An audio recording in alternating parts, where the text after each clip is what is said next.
ప్రియ సఖులు, ఇప్పుడు మనం ప్రసిద్ధ సీనియర్ రచయిత శ్రీ పిఎస్ నారాయణ గారు రచించిన ఆలోచించండి అనే ఓ చక్కటి కథను విందామండి.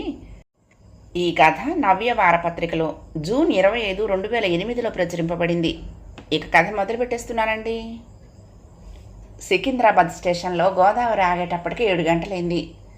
సుదర్శనం విశాఖపట్నంలో నిన్న సాయంత్రం 5:15కు ఎక్కాడు.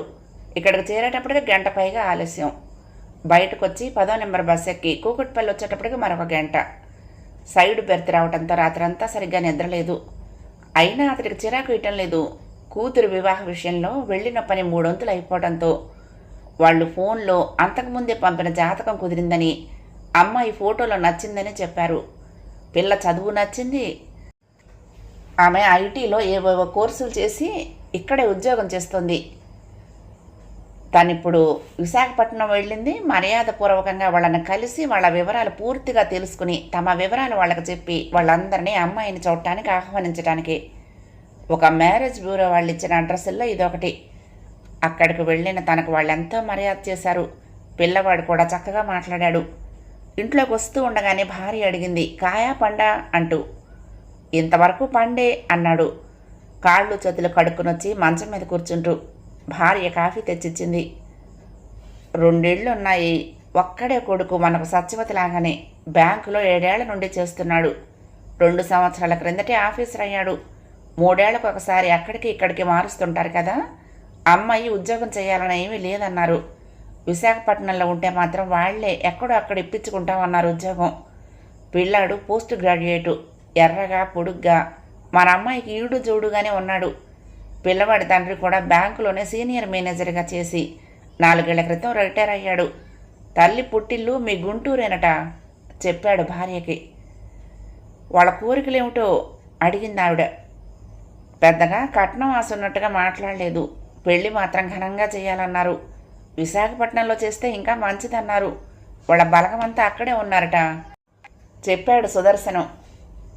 అదెట్లా కుదురుతుంది? మనకు అక్కడ తెలిసిన వాళ్ళు ఎవరున్నారని అలా అని ఒత్తిడి చేయరు కదా అందావిడ.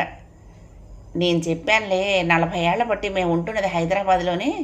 అక్కడైతేనే మాకు సులువుగా ఉంటుంది, కొత్త ప్రదేశంలో మాకు చెయ్యకూడదు అని. అయితే సరేలేండి అన్నారు. సమాధానం ఇచ్చాడు ఆయన. అయితే అమ్మాయిని చుట్టానికి ఎప్పుడు వస్తారట?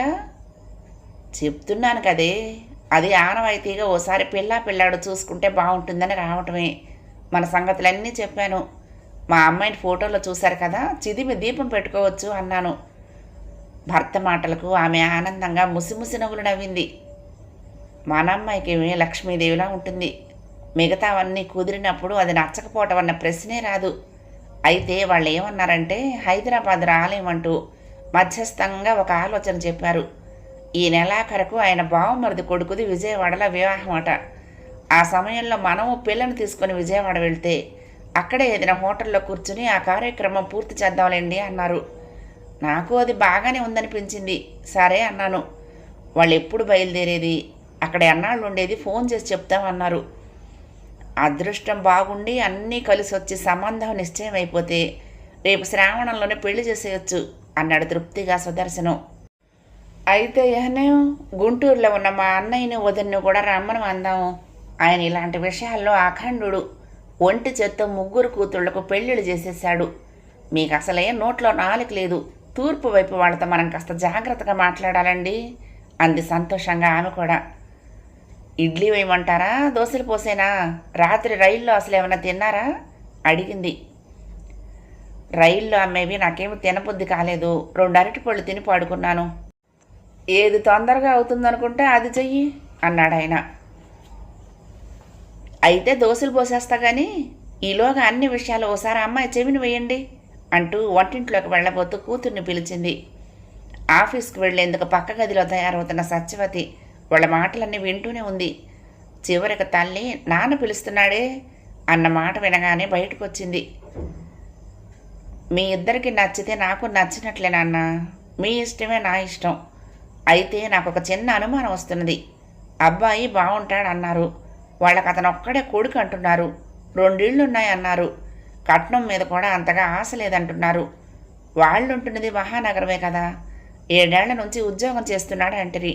వాళ్ళ బలగమంతా అక్కడే ఉన్నారని కూడా వాళ్ళ నాన్న చెప్తుండే. అది అన్ని విధాలా అంత మంచి సంబంధమైనప్పుడు ఆడపిల్లలున్న వాళ్ళ బంధువులు కానీ స్నేహితులు కానీ అతగాడిని ఎన్నాళ్ళు ఎందుకు వదిలిపెట్టారట? మ్యారేజ్ బ్యూరో దాకా ఆయన వివరాలు ఎందుకు వెళ్లాల్సి వచ్చిందో మీరు కాస్త ఆలోచించండి. సత్యవతి ఆ 4 మాటలు చెప్పి ఆఫీస్ టైం అవటంతో ఒడివడిగా బయటకు వెళ్ళిపోయింది. కథ సమాప్తం.